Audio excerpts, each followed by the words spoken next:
Bonjour et bienvenue tous, vous qui sont présents ici. Cette semaine était longue, mais aussi la route qui était aussi pour nous. Aujourd'hui, un peu trop longue, on était en retard, mais je vois ici, il n'y a personne qui manque. Mais on va prier pour eux pour qu'ils puissent être en bonne santé et que Dieu leur bénisse aussi sur les endroits où ils se trouvent. On va tous chanter l'Éternel aujourd'hui. On va commencer par le chant cantique 137. Je louerai l'Éternel.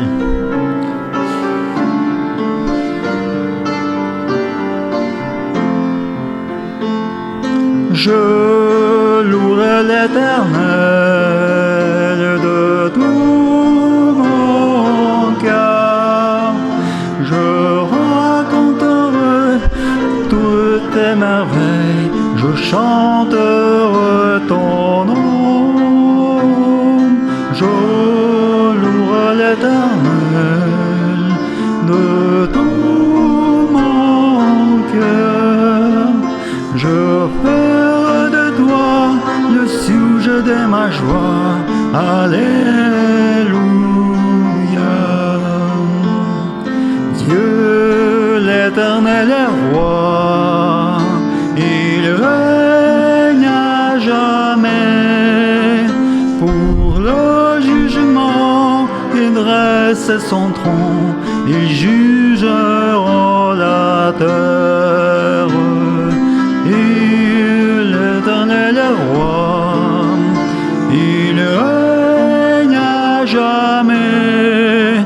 Le monde verra la force de son bras. Alléluia. Dieu voit les opprimés, il est leur abri, leur refuge dans des grandes détresses, son nom est leur salut. Dieu voit les opprimés, il est leur abri, il sauve les siens car il est le Dieu saint. Alléluia.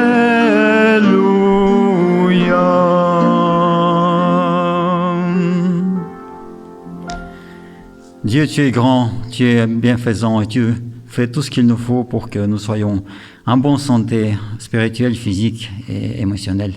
Que tu sois aussi présent parmi nous aujourd'hui dans ces moments du culte pour que nous puissions vraiment sentir ta présence dans chaque parole, dans chaque fait que nous faisons, dans chaque chant et dans chaque prière. Que ceux qui ne sont pas ici présents, qu'ils soient aussi bénis par cet sentiment pour qu'ils puissent aussi pleinement voir ta face, pour qu'ils puissent aussi sentir ta bénédiction et que leur santé leur permette aussi de venir ici sur ce lieu pour te chanter, te glorifier et prier en ton nom.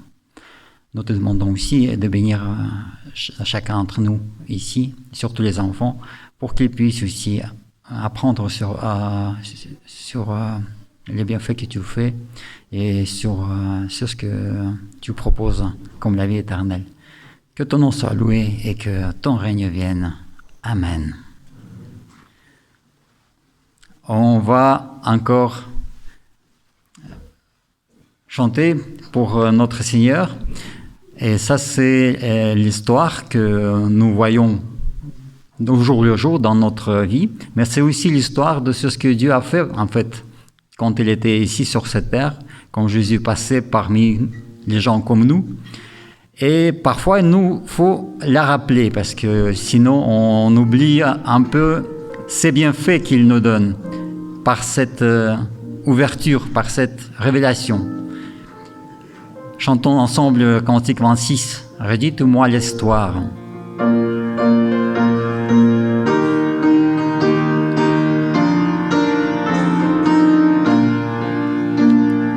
Redites-moi l'histoire de l'amour de Jésus. Parlez-moi de la gloire qu'il promet aux élus. J'ai besoin que m'instruise, car je suis ignorant, car qu'à Christ on me conduise comme un petit enfant. Redites-moi l'histoire, redites-moi l'histoire, redites-moi l'histoire de l'amour de Jésus. Redites-moi l'histoire de la crèche à la croix. Éveillez ma mémoire, oublieuse parfois.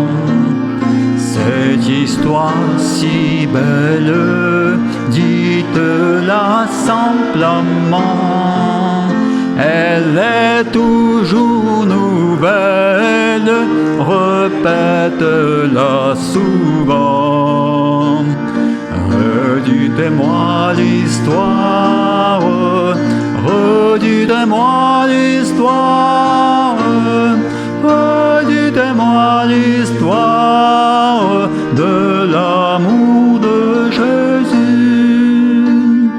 Redites-moi l'histoire de mon divin Sauveur, celui dont la victoire a franchi le pécheur.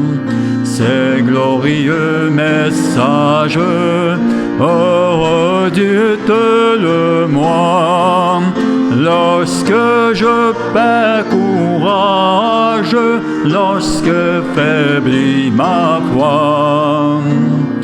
Redites-moi l'histoire, redites-moi l'histoire, redites-moi l'histoire de l'amour de Jésus.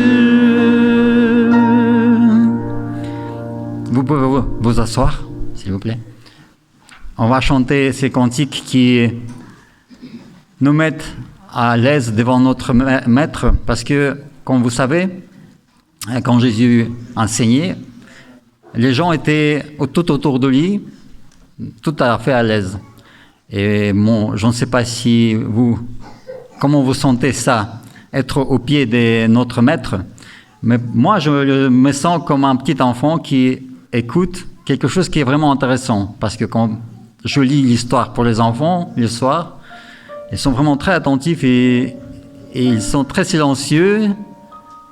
Et chaque fois, parfois après l'histoire, ils posent des questions, mais vraiment pertinentes, et qui montrent vraiment la curiosité de ces enfants, leur esprit ouvert.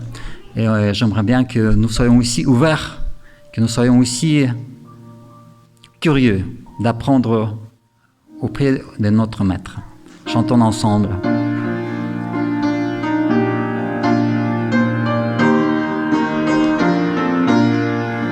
À tes pieds, ô divin Maître, je me place avec bonheur.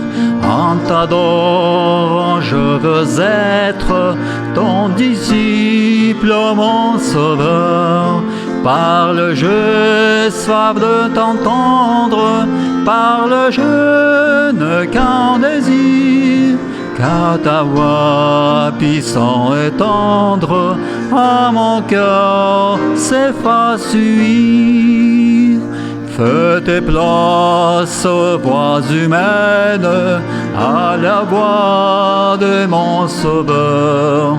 Pensées vaines et choses vaines, éloignez-vous de mon cœur. Tous les bruits, faites silence, toi mon Maître, parle-moi. Recueilli en ta présence, mon âme n'entend que toi.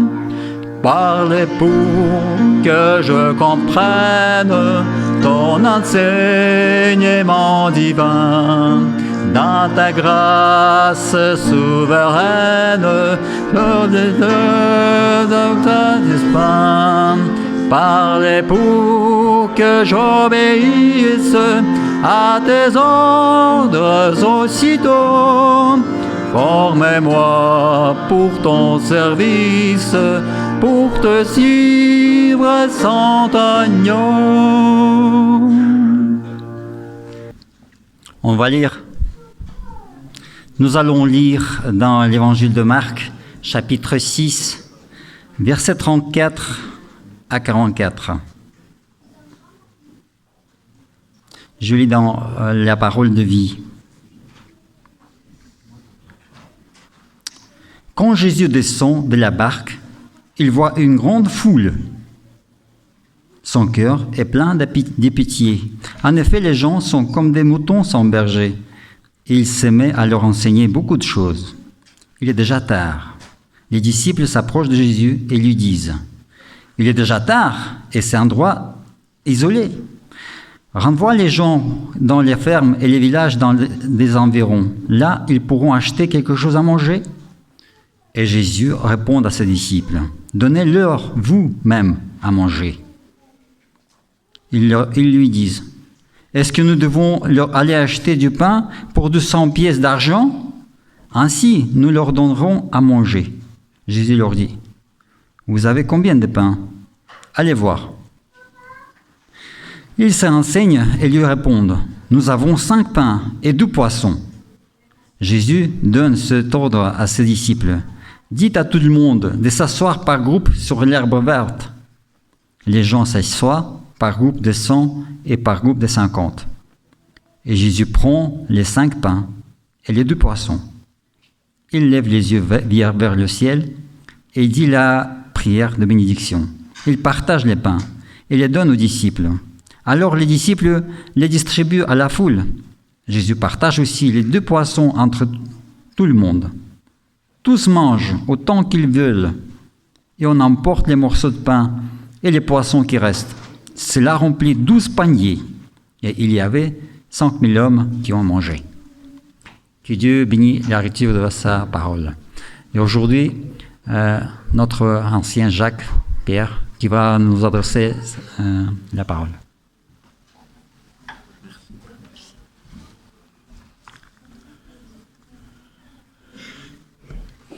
Bonjour à tous.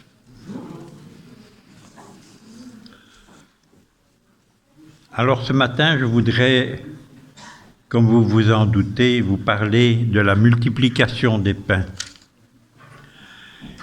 Et je voudrais vous inviter à découvrir ensemble toute la richesse qui est dans la multiplication des pains. C'est en fait un des rares miracles que Jésus a fait qui ne soit pas une guérison. Comme tous les miracles de l'Évangile, le récit doit être interprété. Une lecture au pied de la lettre nous éloignerait de notre bonne nouvelle de l'Évangile. Il y a pourtant bien des manières à s'approprier ce message comme une bonne nouvelle pour nous aujourd'hui. L'une de ces manières peut être de voir l'événement comme un grand partage. On imagine en effet assez bien la scène de la foule qui a faim et où Jésus demande qui aurait du pain. Là-dessus, plusieurs en avaient peut-être, mais bien peu l'ont avoué. On recueille 5 pains et 2 poissons. C'est déjà ça. Jésus rend grâce, il bénit les pains, les partage en les faisant circuler, et peut-être que là, les uns ou les autres, dans le mouvement, ont suivi l'exemple et chacun a sorti peut-être le pain qu'il avait avec lui. Alors tous mangèrent à leur faim. Nous avons là, en tout cas, un bel exemple de l'importance du partage. Quand chacun veut bien partager, il y en a largement pour tout le monde. Mais cela est une très belle leçon, mais pas une explication du miracle. Et on ne peut certainement pas limiter le sens de notre récit à cette petite morale. Tout fait penser qu'il faille aller chercher un peu plus loin, dans un sens plus profond. Et en particulier, on remarque la première chose, que ce qui est multiplié n'est pas n'importe quoi. C'est du pain. Et dès qu'il est question dans l'évangile de pain, toute notre attention est requise parce que le pain intervient comme un symbole extrêmement fort.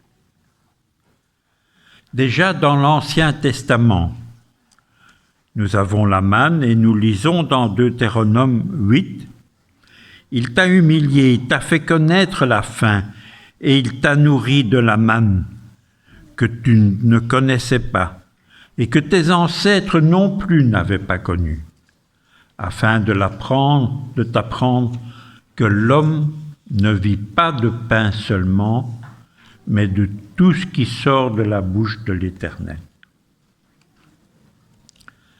Et plus tard, Jésus, dès le début de son ministère, après son baptême, lors des tentations dans le désert, Jésus a faim.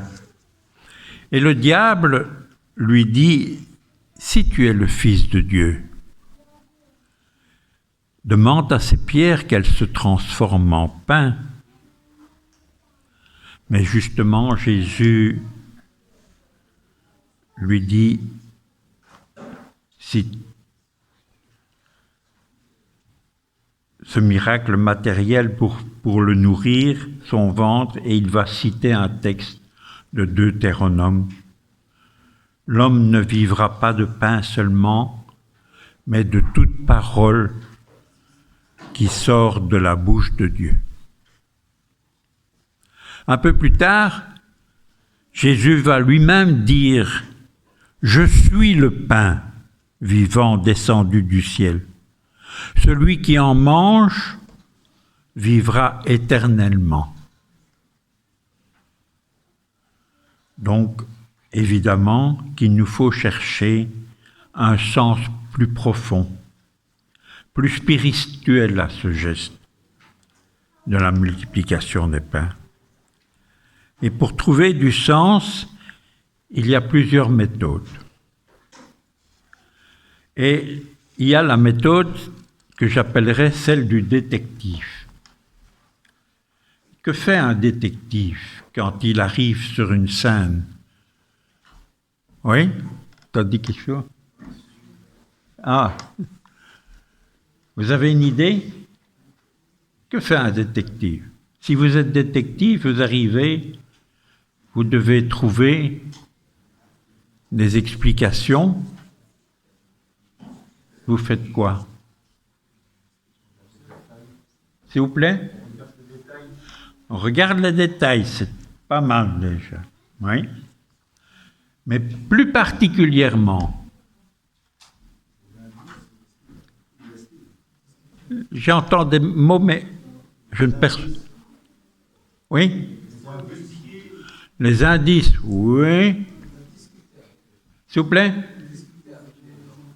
Discuter avec les gens. Vous êtes des détectives encore amateurs. En fait, un détective, lorsqu'il arrive sur une scène comme ça, que fait-il? Il cherche ce qui est anormal dans l'endroit. Il cherche les choses insolites.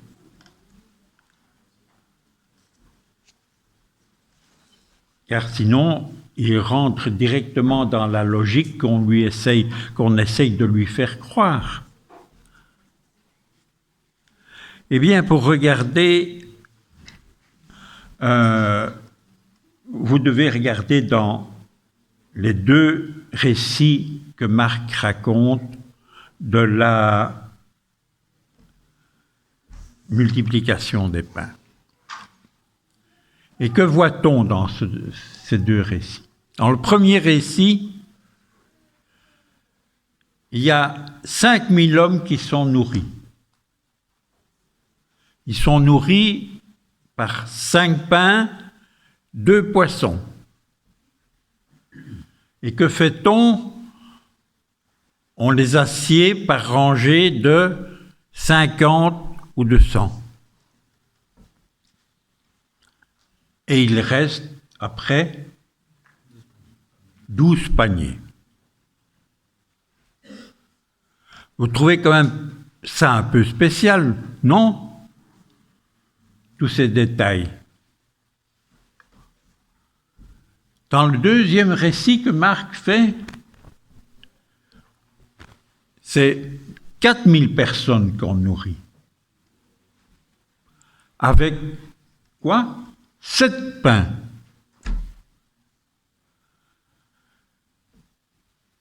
On ne parle pas qu'ils doivent être assis de manière spéciale.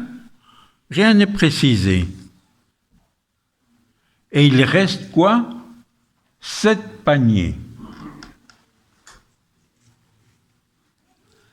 Alors, vous voyez que c'est bizarre. Pourquoi c'est raconté 2 fois, alors qu'une seule, on aurait pu comprendre déjà? C'est ce que fait Luc et Jean.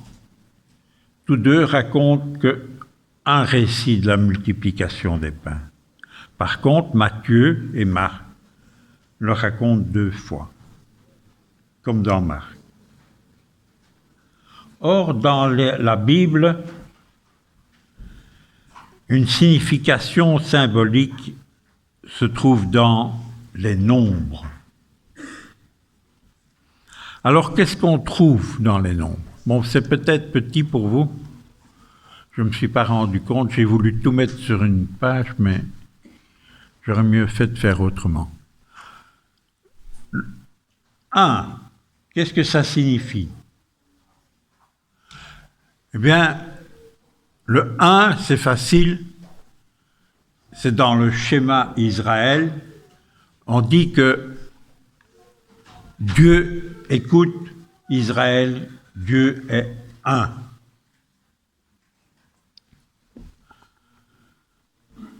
Le chiffre 2, c'est-à-dire la parole de Dieu qui est comme une épée. Donc c'est la parole de Dieu qui est comme une épée avec 2 tranchants. Et puis vous avez un autre exemple, les 2 testaments. Le 3 exprime la totalité. Par exemple, dans le récit du déluge, on nous parle des 3 fils de Noé. C'est pour signifier toute la descendance, l'entièreté de la descendance de Noé. Et puis un peu plus loin, on nous parle d'un Dieu qui est 3 fois saint. Ça, c'est assez simple. Vous savez, c'est le Père, le Fils, le Saint-Esprit. Mais vous avez également, dans Jésus, quand il est tenté, il y a les 3 tentations de Jésus qui représentent la plénitude des tentations. Le 4, celui-là nous intéresse aussi, c'est le chiffre humain de l'homme terrestre, le monde matériel, les 4 points cardinaux, les 4 éléments, l'eau, le feu, la terre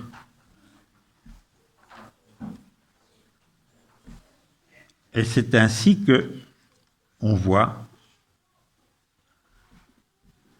le 5, c'est le nombre de la loi. Les 5 livres du Pentateuque, que les Juifs appellent la Torah.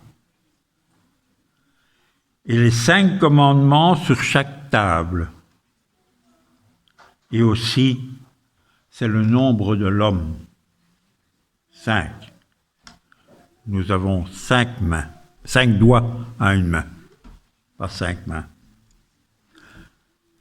Le chiffre 7, c'est la perfection. Perfection de la création. Et le 7, c'est aussi 4 plus 3. L'union du matériel et du spirituel, qui est idéal au projet du Créateur.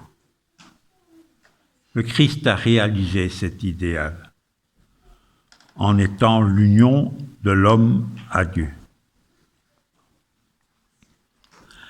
Et enfin, les 10, qui sont les 10 commandements ou les 10 paroles, comme on dit. 12, c'est le peuple de Dieu. Ça vous fait penser à quoi, le chiffre 12? J'entends des bruits, mais parlez fort, car je suis un peu sourd. La tribu d'Israël, oui. Israël comporte 12 tribus. Et puis quoi encore? Les 12 apôtres. Exact. Reprenons alors tout cela. Que peut signifier chacun des récits que nous avons? Pour la première multiplication, un peuple de 5000 hommes, donc un peuple choisi, qui est destiné à recevoir la loi. Autrement dit, le peuple juif, peuple de la promesse. On les fait asseoir par rangées de 50 et de 100, et on leur donne la loi. Il est distribué 5 pains et 2 poissons, et on leur donne à manger la loi, les 5, et la parole de Dieu des 2 poissons. Il reste alors 12 paniers. 12 paniers de reste. Et on en retire un peuple qui appartient à Dieu. Pour la deuxième multiplication, nous avons 4000 personnes, c'est-à-dire un peuple païen qui ignore Dieu, et il leur est donné 7 pains. La perfection de l'homme uni à Dieu, c'est-à-dire le Christ. On en retire 7 paniers, c'est-à-dire l'humanité à l'image du Christ. On remarque que dans la première multiplication, ça représente l'Ancien Testament, et la seconde, le Nouveau Testament. L'alliance de Dieu avec le peuple d'Israël n'est pas rompue avec la venue du Christ. Elle est au contraire accomplie. Et je me permets de vous lire dans le livre des Rois, deuxième livre des Rois, ce texte. À cette même époque, un homme arriva à Baal-Shisha plutôt. Il apportait au prophète 20 pains d'orge faits de farine nouvelle et un sac de grains qu'il venait de récolter. Élisée dit à son serviteur de partager ses vivres entre tous. Mais le serviteur répondit « Comment pourrais-je ? Je peux nourrir 100 personnes avec cela. Partage ces vivres entre tous, reprit Élisée. Car voici ce que déclare le Seigneur. Chacun aura assez à manger et il y aura même des restes. Le serviteur repartit le pain entre ses compagnons. Chacun en mangea et il y eut effectivement des restes, comme le Seigneur l'avait annoncé. Vous voyez, ce n'est pas déjà la première fois que ce miracle intervient. Le miracle du sac de pain qui ne se vide pas a été compris par les gens comme une preuve qu'Élisée est bien un prophète qui vient de Dieu et que Dieu continue à veiller sur son peuple. Et même si Jésus donne ici à la foule de quoi manger, le sens de cette multiplication des pains est d'abord spirituel. La question fondamentale n'est pas une question de nourriture terrestre, mais bien de nourriture spirituelle. Il s'agit du don de la vie, avec Dieu, du don du salut.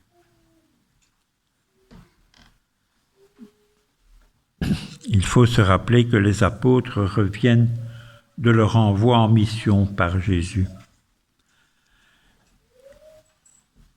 Et la discussion entre Jésus et les apôtres vise à bien leur montrer que par eux-mêmes, sans l'intervention de Dieu, ils sont incapables de nourrir la foule.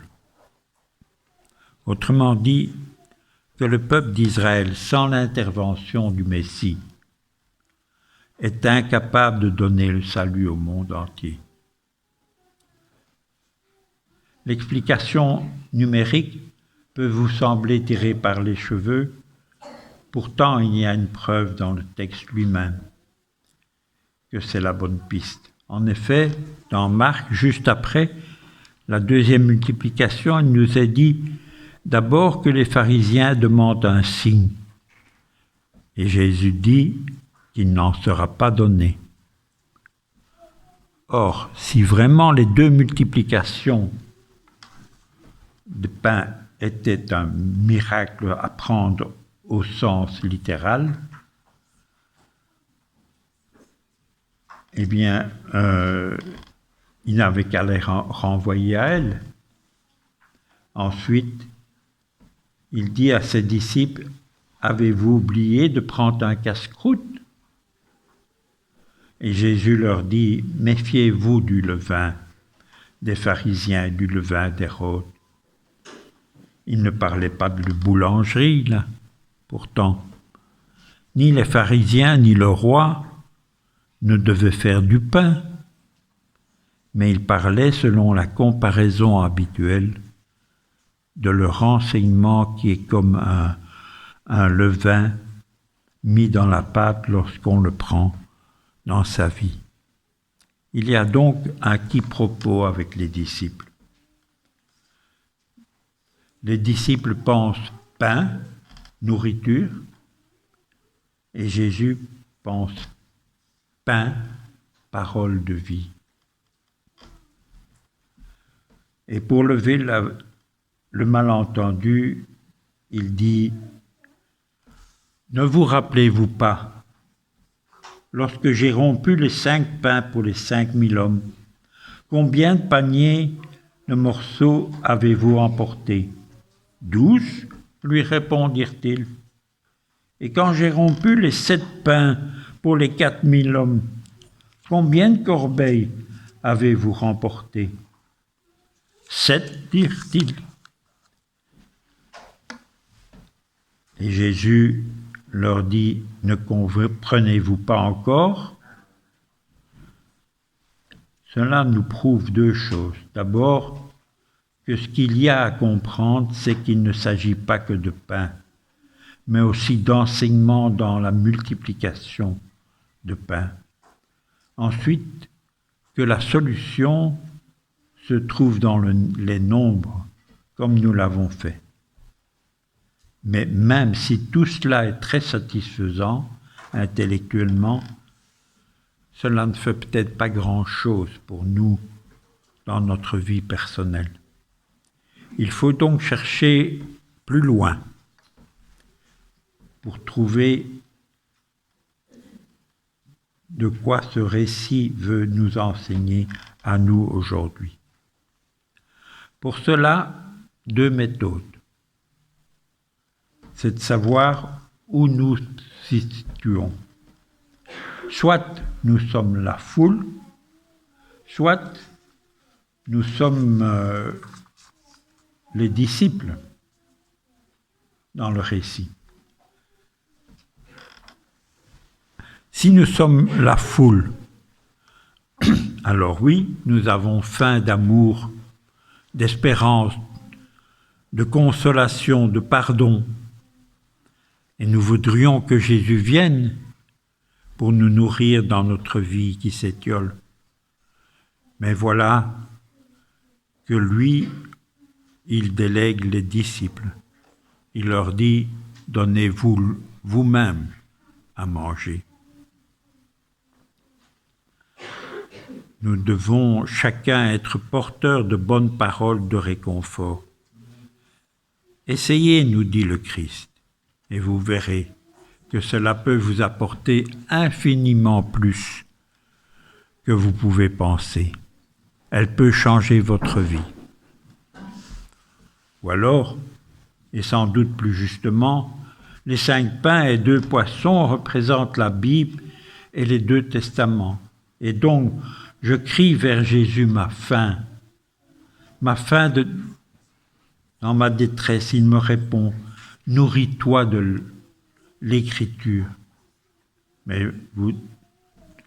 voudrais-je dire, tu crois vraiment que c'est avec ces 4 évangiles et ces quelques petits miracles qui vont me nourrir? Essaye, nous dit Jésus. Tu verras.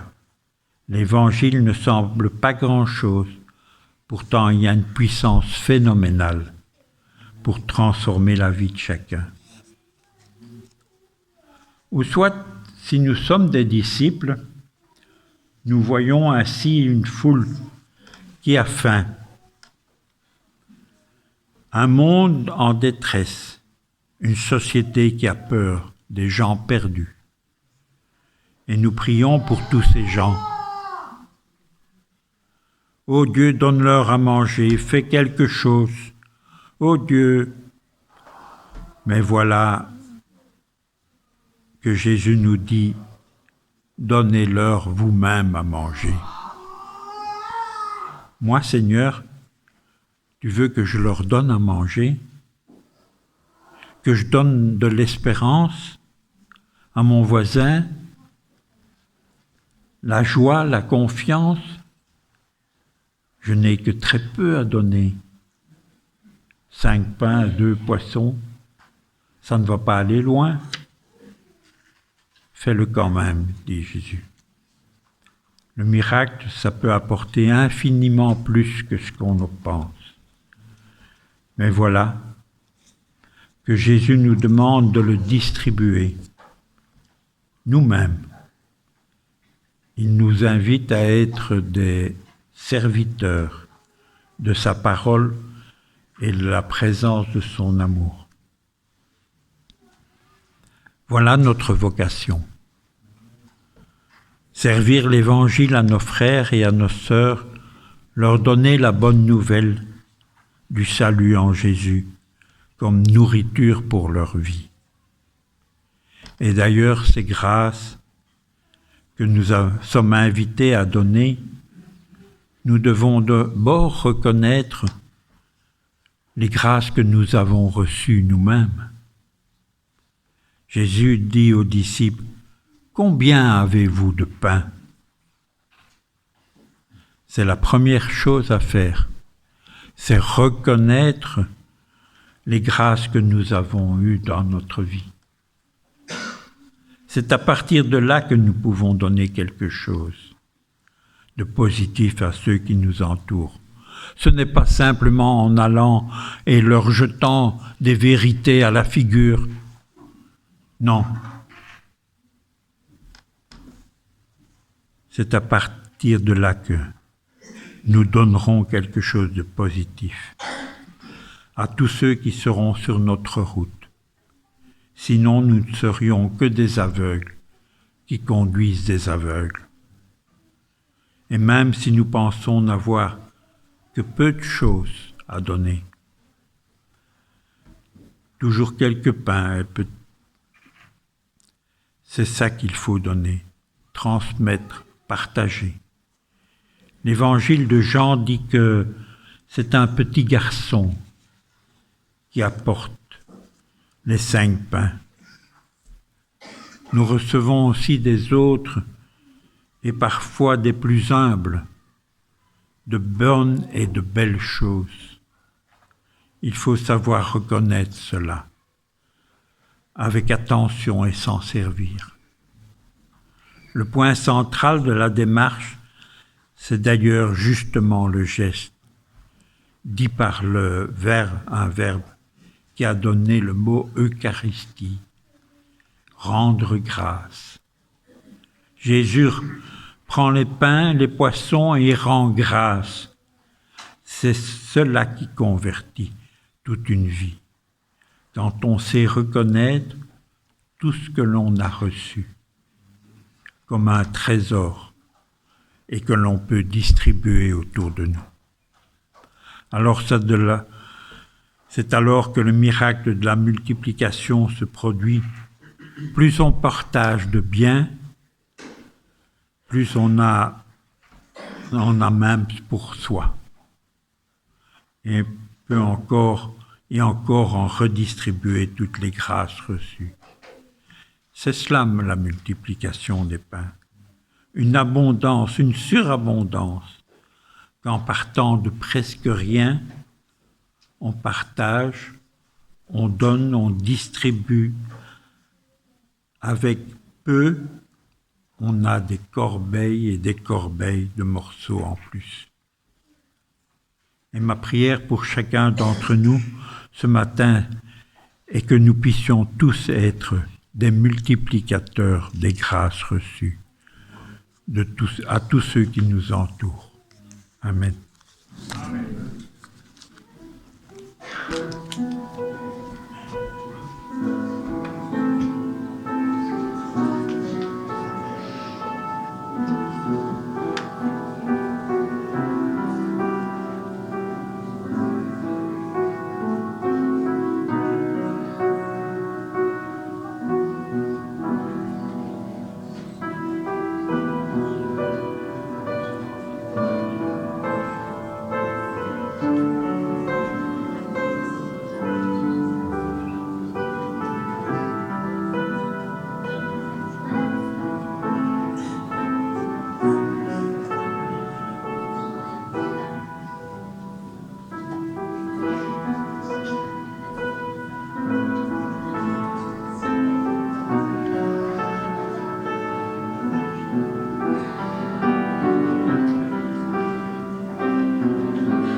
C'est donc peut-être un projet d'évangélisation, de préparer un pain et d'aller vers votre voisin, partager ce pain, et peut-être ça va encore multiplier dans le jour qui vient. On va tous suivre Jésus dans ce qu'il enseigne et donner le pain à ceux qui en ont besoin. On va chanter ensemble debout, s'il vous plaît, cantique dans les hymnes et le louange. Jésus, je te suivrai partout. Numéro 304.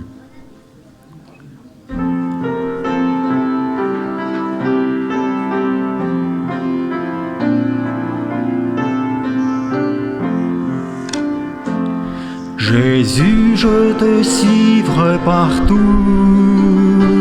Jésus, je te suivrai partout. Soit dans la tristesse, soit dans l'allégresse, Jésus, je te suivrai partout. Jésus, je te suivrai toujours. Jésus, je te suivrai toujours. Si l'épreuve abonde, ta paix est profonde, Jésus, je te suivrai partout. Jésus, je te suis aujourd'hui, je te suivrai dès aujourd'hui. Mon âme affranchie et vivra de ta vie, je te suivrai dès aujourd'hui. Prions. Prions ensemble. Seigneur notre Père éternel, nous te louons et te rendons gloire. Aide-nous chaque jour à pouvoir répandre ta parole autour de nous, ta parole d'amour, de consolation et annoncer ton salut que tu nous offres à chacun. Te demandons de nous accompagner dans tous les jours de notre vie, dans nos luttes, dans nos choix de vie que nous allons prendre chaque jour. Aide-nous à toujours et à comprendre ton amour pour nous dans toutes ces circonstances. C'est au nom de Jésus que nous t'avons prié. Amen.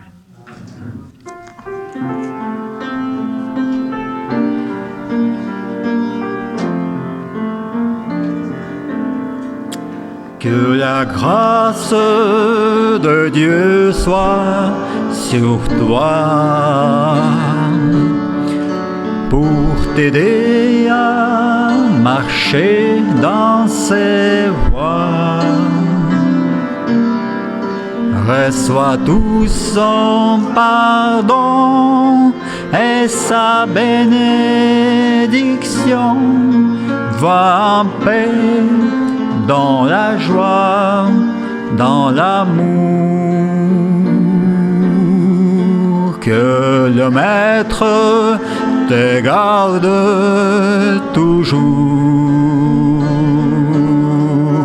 dans l'attente de son grand retour. Mets ta main dans sa main, tout le long du chemin, va en paix, dans la joie, dans l'amour.